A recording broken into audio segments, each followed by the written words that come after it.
Oke, semangat pagi. Kita ketemu dengan topik penginderaan jauh. Nah, ada pun materi yang mau kita bahas dalam penginderaan jauh. Yang pertama dulu, yaitu dilihat dari definisi penginderaan jauh, yang sering disingkat dengan inderaja. Istilah yang berkaitan dengan penginderaan jauh itu ada disebut dengan remote sensing, ada teledetection, ada sensor remote, ada Vanderkundung dalam bahasa Jerman. Inderaja adalah suatu metode untuk melihat objek yang jauh tanpa kontak langsung dengan objek tersebut. Nah, dan juga menurut para ahli, inderaja adalah ilmu untuk memperoleh informasi tentang suatu objek, wilayah, atau gejala dengan cara menganalisis data-data yang diperoleh dengan suatu alat tanpa berhubungan langsung dengan objek tersebut. Itu menurut si Lillieson dan Kiefer tahun 1986. Ada lagi menurut si Campbell, yaitu inderaja adalah ilmu untuk mendapatkan informasi dengan mengenai permukaan bumi yang diambil dari jarak jauh. Nah, sekarang kita perhatikan satu persatu mengenai komponen yang terdapat di dalam inderaja. Komponen-komponen yang harus kita siapkan dalam pengumpulan data inderaja yaitu ada sumber energi, ada atmosfer yang dilalui, ada sensor sebagai alat untuk merekam, ada wahana. Ini wahana yang kita gunakan adalah untuk tempat sensornya. Kemudian ada objek, ini yang paling penting objeknya. Kemudian ada si pengguna, jadi ada manfaat dari inderaja tersebut. Nah, itu dia mengenai komponen-komponen di dalam inderaja. Lebih jelasnya, mari kita lihat satu persatu. Kita lihat selanjutnya mengenai komponennya. Nah, yang pertama tadi disebut dengan sumber tenaga. Yang alami tadi disebut dari tenaga matahari, kalau di siang hari, kalau pada malam hari itu ada dari tenaga bulan. Dan juga ada dari tenaga buatan. Ini saat kapan digunakan? Saat misalnya matahari kurang cerah, saat bulan tidak bisa menyinari matahari. Jadi pakai dengan sinar senter ataupun sinar buatan lainnya. Tenaga yang diperlukan berupa distribusi gaya, gelombang suara, gelombang elektromagnetik. Fungsi sumber tenaga adalah untuk menyinari objek dan memantulkannya kembali ke sensor. Tenaga yang diterima sensor dapat berupa tenaga pantulan ataupun tenaga pancaran. Nah, jadi yang dipantulkan itu karena dia melalui atmosfer. Dari sumber tenaga, ada yang 3% dia diserap oleh lapisan ozon. 25% dipantulkan oleh awan. 19% diserap oleh debu dan gas yang ada di atmosfer. 8% dipantulkan dari permukaan bumi dan 45% diserap oleh bumi. Nah, oke, kita lanjut. Ini atmosfernya. Ini proses yang disebut dengan terpancar, terpantul, dan terserap. Ada yang langsung diserap oleh permukaan bumi, ada yang begitu sampai, kemudian sebagian dipantulkan kembali ke atmosfer. Ada juga yang terpencar ya, seperti ini. Di permukaan air dan lahan terpantul, ada di spektakuler ataupun difusi penyerapan kembali, ya, terpantul, terserap, dan tertransmisi. Oke, kita lanjut sensornya.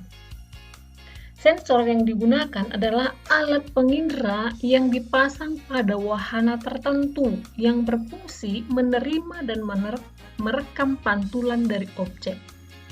Kemampuan sensor tidak sama. Sensor yang mampu untuk menampilkan objek terkecil dinamakan resolusi. Artinya, suatu istilah umum yang digunakan untuk menyajikan jumlah pikselnya ataupun picture elemennya. Daerah di muka bumi yang diwakili oleh piksel tersebut. Nah, itu maksudnya sensor. Ada juga sensor itu tergantung proses perekamannya. Ada yang disebut dengan sensor fotografik, berarti merekam melalui sensor fotografi. Hasilnya pasti berupa foto. Ada lagi disebut dengan sensor elektronik, berarti dia direkam dari alat elektronik. Biasanya hasilnya pasti digital. Nah, alat penggunanya apa? Sensor aktif dan pasif. Oke. Kita lanjut dengan target dan objek. Target adalah segala sesuatu yang dapat direkam sebagai citra. Berarti segala yang ada di permukaan bumi inilah sebagai target kita. objeknya berarti ya kita pilih. Mau kawasan darat, atau mau kawasan laut, atau mau kawasan hutan, terserah. Nah, itu target dan objek. Target juga didefinisikan sebagai sesuatu dengan sifat geometrinya, baik tipe, ukuran, dan lain sebagainya. Dan juga sebagai penyajian dari sifat radiometrik benda. Nah, bagaimana dengan penggunanya? Penggunanya berarti tergantung kepada SDM-nya. Kerincian, keandalan, dan kesesuaian terhadap kebutuhan pengguna sangat menentukan diterima atau tidak data hasil inderaja oleh para pengguna. Makanya dibilang sesuai dengan SDM-nya ya. Para pengguna dapat berupa perorangan maupun suatu lembaga. Misalnya Bako Sultanal, bisa juga dari BMKG, ada juga dari BPN, BPPT, dan lain sebagainya. Itulah sebagai pengguna. Jadi pengguna ini supaya mengerti dia apa yang kita buat, ya kita harus kelola dengan bagus. Bagaimana pemrosesan citra hasil inderaja tersebut? Nah, secara umum, analisis citra dilakukan dalam 3 tahap. Ada yang disebut dengan rektifikasi, ada penajaman, ada klasifikasi. Kita bahas dulu satu persatu yang disebut dengan rektifikasi. Rektifikasi merupakan kegiatan pembetulan atau koreksi terhadap data hasil inderaja dengan tujuan untuk mengurangi kesalahan geometrik, radiometrik, dan atmosferik. Maka akan diperoleh citra yang berkualitas sesuai dengan aslinya. Nah, itu rektifikasi. Sekarang penajaman. Penajaman merupakan kegiatan yang bertujuan untuk meningkatkan kualitas citra. Dengan penajaman, maka citra akan lebih mudah diinterpretasi, dianalisis maksudnya. Penajaman dilakukan dengan menggunakan filter dan perentangan. Nah, yang terakhir disebut dengan klasifikasi. Merupakan kegiatan untuk melakukan identifikasi, evaluasi, dan klasifikasi citra. Dengan melakukan langkah-langkah tersebut semuanya diharapkan citra sesuai dengan kebutuhan si pengguna. Nah, itulah tahap-tahap dalam pemrosesan citra. Nah, sekarang kita lihat hasilnya. Hasil inderaja itu adalah hasil akhir yang disebut namanya dengan citra atau gambaran visual hasil pemrosesan secara porografis ataupun secara digital. Hasil inderaja bisa berupa digital, bisa berupa visual. Kita lihat yang digital dulu. Yang digital seperti gambar ini pasti diambil dari foto elektronik ya. Data atau rekaman berupa angka menunjukkan nilai pantulan dari benda-benda tersebut. Data disimpan dalam pita magnetik dan ditafsirkan dengan menggunakan alat elektronik ataupun komputer.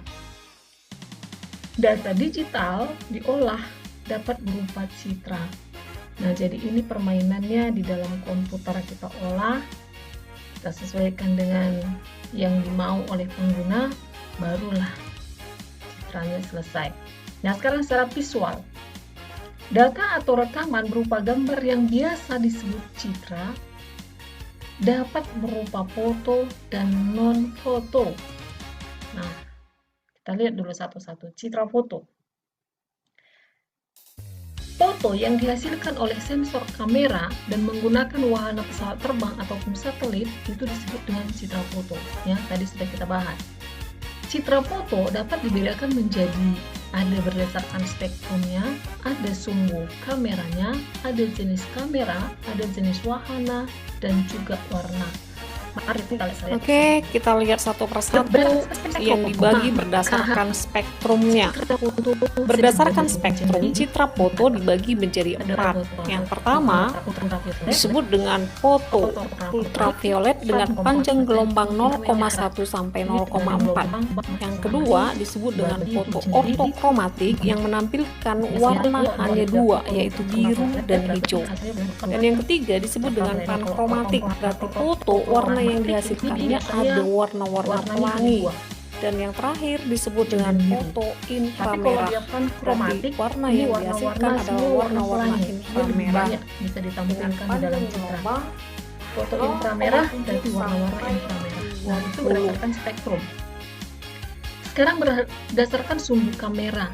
Ada yang diambil secara vertikal, ada yang diambil secara miring. Tergantung dari mana kita bisa mendapatkan objek tersebut. Kalau mau dia dari miring bisa, berarti kita foto secara miring. Itu namanya sumbu ya. Kemudian jenis kameranya, ada disebut dengan foto jamak, ada disebut foto tunggal. Berarti tergantung kameranya. Yang terakhir, berdasarkan wahana, ada foto udara, ada foto satelit. Biasanya ini dari wahana ini nampak perbedaan dari gambar. Semakin tinggi dia wahana yang kita gunakan, maka gambar yang direkam pasti semakin luas. Biasanya kalau dia foto satelit pasti lebih tinggi dibandingkan dengan foto udara. Karena kalau foto satelit diambil dari satelit, kalau dia foto udara diambil dari pesawat udara. Gitu kira-kira. Itulah dia citra foto. Ya, kalau berdasarkan warna, dia ada 3. Ada yang hitam putih. Hitam putih ini biasanya kenampakan gambarnya kalau dianalisis kurang jelas. Ada juga yang sesuai dengan warna asli, true color. Dibuat sesuai dengan warna asli yang ada di permukaan bumi. Ada juga dibuat dia warnanya semu, false color. Nah, tergantung ya siapa penggunanya. Oke, sekarang citra non-foto. Gambaran yang dihasilkan bukan kamera, yang diproses dengan sistem elektronik. Namanya pun non-foto, berarti dia digital. Citra non-foto dapat dibedakan berdasarkan spektrum sensor dan wahana. Oke, ini dia contohnya. Kira-kira kalau dia citra non-foto, kita ambil dia dari satelitnya. Spektrumnya ada yang inframerah, pakai radar, ataupun gel mikro. Sensornya bisa tunggal, bisa juga sama, jamak, ataupun multispektral. Kemudian wahananya juga bisa digunakan wahana dirgantara ataupun satelit. Biasanya kalau dia citra non-foto ini pasti lebih tinggi wahana yang digunakan. Oke, ini contoh-contoh hasil dari citra GMS yang diterima instalasi lingkungan dan cuaca Lavan. Tahun 2002, tahun 2002 tanggalnya berbeda, maka bentuk ataupun gambaran permukaan buminya berbeda. Dengan objek yang sama ini ya. Kita lihat contoh lain, citra NOAA. Ini biasanya dia menggambarkan tentang permukaan bumi. Citra Ikonos 1:100. Nah, seperti ini dia yang warnanya hitam putih. Contohnya QuickBird 0,6 megapiksel. Data citra banyak digunakan pada berbagai bidang. Biasanya data-datanya. Makanya tergantung si pengguna. Kalau pengguna mau mengambil bagaimana objek tanahnya tanpa kontak langsung, berarti disebut dengan pedologi ataupun tanah. Kalau dia hidrologi berarti yang berhubungan dengan air ya, objeknya berarti di air. Oceanografi berhubungan dengan laut, objeknya berarti diambil di laut. Geologi yang berhubungan dengan batuan. Batuan ini ingat, penginderaan jauh itu adalah tanpa kontak langsung. Jadi kalau dia sudah tidak nampak lagi dilihat dari permukaan, maka tidak mungkin digambarkan di citra. Jadi kalau dia geologi ini katanya berdasarkan batuan, kita lihat dari reliefnya. Relief yang nampak dari atas. Tuh. Meteorologi yang berhubungan dengan cuaca dan klimatologi yang berhubungan dengan iklim. Kira-kira seperti ini dia contohnya. Kalau dia tadi dari hidrologinya ini, lihat perubahan jaringan sungai, berarti nampak pola-polanya. Nih, sampai ke laut. Mulai dari hulu sampai ke hilir. Nah, seperti inilah yang nampak dari wahana yang kita foto dari atas. Nih, dia hanya nampak pola-pola air tersebut. Mana dia mengalir. Oke, contoh lain. Nih, perubahan cuaca. Ini nampak dia pergerakan. Oke, sampai di sini topik kita tentang penginderaan jauh. Salam dari Momo. Thank you for watching.